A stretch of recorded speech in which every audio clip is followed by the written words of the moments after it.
Hi, everybody. We're almost set to record today's story, but in the meantime, I'm opening a few special letters that just arrived. I just love getting letters and cards from friends, especially these days. For example, my friend Rita drew me a homemade hug that I can wrap around myself. Oh, and this one's a little book of handwritten recipes from Farmer Madge. Spicy okra and beet pickles? Yes, please.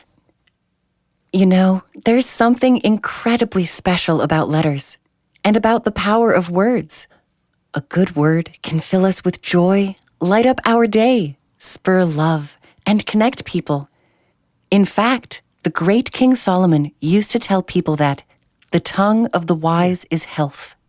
That's sort of a fancy way of saying that when we speak with warmth and kindness, we can make people feel better.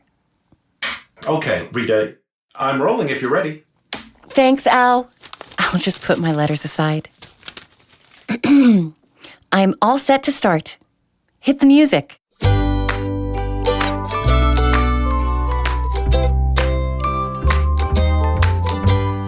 Hi again, everyone. Thank you for joining me today on Have I Got a Story for You? I'm your happy host, Rita Toomey. And by now, you know that our fantastic storytelling podcast is produced by the wonderful folks over at PJ Library. Learn all about their work and sign up your family for free Jewish children's books at pjlibrary.org.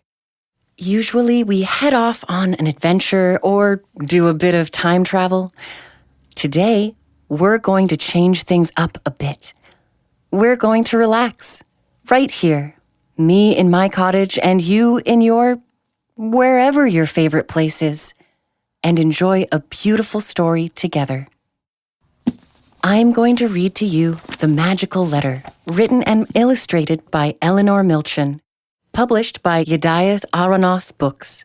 A special Hebrew translation of this book was available to children in our partner program in Israel, Sifriyat Pijama. Now, before we begin, you need to close your eyes and imagine me, the voice in the book, is a blank piece of white paper. Can you picture that? Good, good. The Magical Letter. There is something magical about a white page. Anything can happen on it. And that is exactly what I was. A plain white page with absolutely nothing on it. That is, until I met Nitai. Nitai was a boy who loved books and stories and fairy tales with no real ending. When his parents' voice fell silent at the end of bedtime stories, Nitai's mind would float around and explore the endless possibilities of what could happen next. He could not fully read yet, nor fully write. His letters were not straight, and his words didn't follow the lines on the pages very well. But the few words he could write were enough to write a sentence or two. His brother and sister sat patiently next to him, while he held his pencil to practice his hand. He had so much more to say than his fingers could handle. He persevered. And as the hours and the days went by, his handwriting began to slide on the pages. This is around the time he and I met. One evening, his mother, Lily, hugged him with all her heart, whispering words of tenderness just as she always did. She felt a bit blue that night. Nitai went back to his bedroom, and there, on the little table facing the window, he found me. All white and pure, a pencil next to me. Nitai took it between his fingers, and with an open heart, he let the pencil guide his hand. The letters became words. The words became sentences. And soon enough, he had written a letter. I was Nitai's first letter. He folded me nicely, put me in an envelope, and quickly, like a superhero, without anyone seeing him, he left me there on the kitchen counter to be discovered by his mother. When Lily opened the envelope, her face became like rays of sunshine.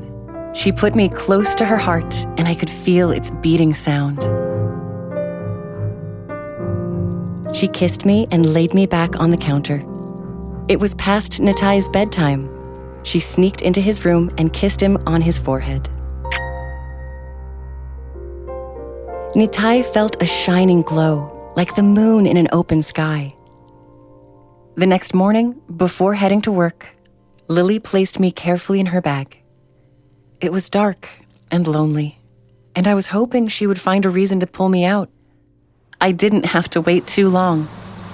On the bus, everyone could hear the grumpy voice of a man shouting on the phone. Come on.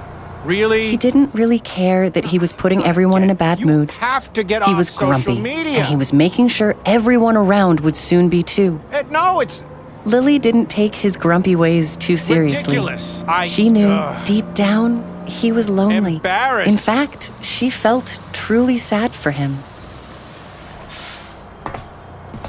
They both walked off the bus. She wanted to say something to him, but she could not find the words. He looked down and continued his way. Suddenly, she pulled me out of her bag, and before I knew it, I was in the hands of a stranger. When the man opened the envelope, his grip softened. He looked around. He saw the crowd, the light shining through the water fountain, and the rainbow with no real ending. He heard the laughter of the children running around. He smiled, like he had not smiled in a very long time.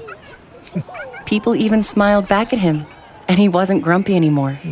He continued his way, humming a tune from his childhood. At a crossroad, he saw an older man sitting on a bench, all alone.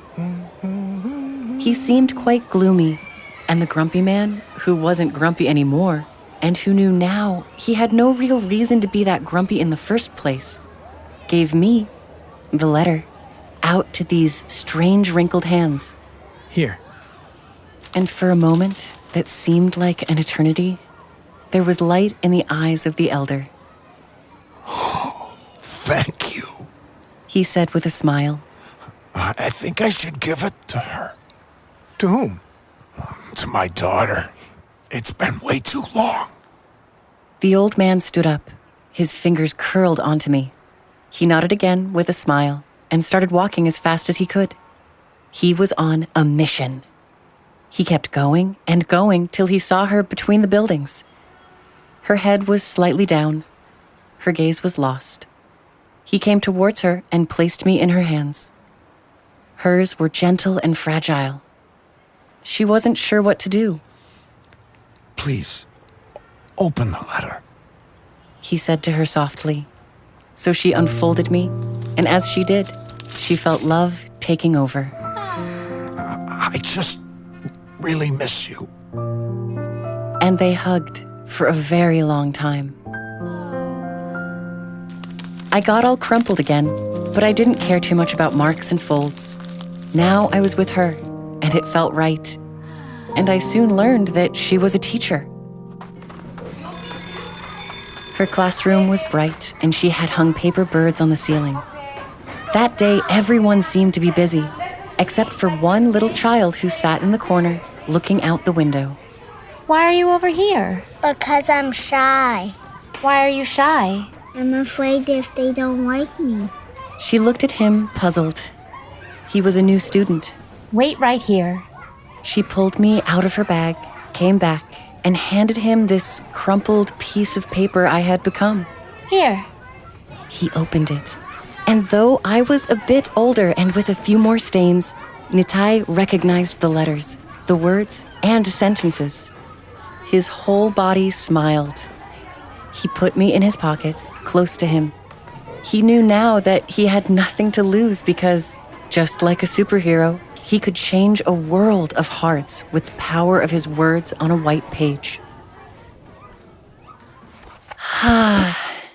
That was a beautiful story, wasn't it? Just like the earth spins round and back again, the letter Nitai wrote to his mother returned to him to bring him the same comfort it had brought many others. Who would love to receive a magical letter from you? Perhaps a member of your family, a neighbor or classmate? If you'd like letter writing activities, be sure to visit gotastorypodcast.com. I've enjoyed reading The Magical Letter by Eleanor Milchan. Let's enjoy another story together again soon. But first... Oh, look, it's a letter from my cousins. And pictures from the beach. I love letters. Bye.